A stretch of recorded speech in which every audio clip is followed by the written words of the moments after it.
Monseñor Esteban Escudero, hasta ahora obispo auxiliar de Valencia, ha sido nombrado por el Papa Benedicto XVI nuevo obispo de la diócesis de Palencia. Así lo anunciaba la Santa Sede a través de la Anunciatura Apostólica de su Santidad en España, en un comunicado que ha sido leído en Palacio Arzobispal de Valencia por el canciller secretario de la diócesis. Que el Santo Padre, a fin de proveer al gobierno pastoral de la diócesis de Palencia, se ha dignado nombrar a vuestra excelencia, Monseñor Esteban Escudero Torres, obispo de la mencionada sede.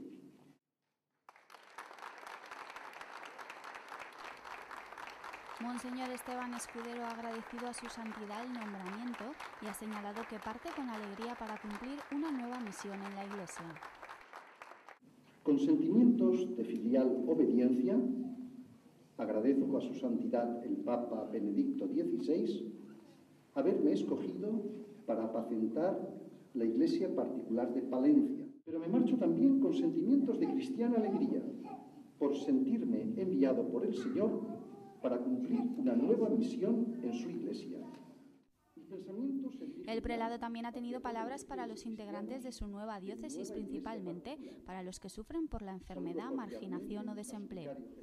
Y mi pensamiento se dirige finalmente hacia todos los fieles laicos, catequistas, agentes de pastoral, padres y madres de las familias cristianas, jóvenes que sois la esperanza de la Iglesia y sobre todo los que sufrís por la enfermedad, el dolor moral, la marginación, la pérdida de libertad o la pérdida del trabajo.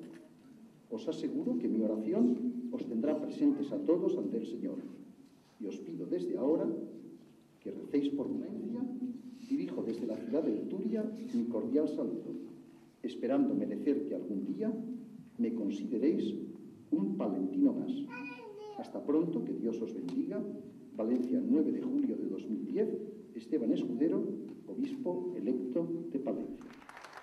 Monseñor Esteban Escudero tomará posesión de la diócesis el próximo 29 de agosto, ocupando así la sede palentina, vacante desde que su titular, Monseñor José Ignacio Munilla Aguirre, fuera nombrado obispo de San Sebastián por el Papa el pasado 21 de diciembre de 2009.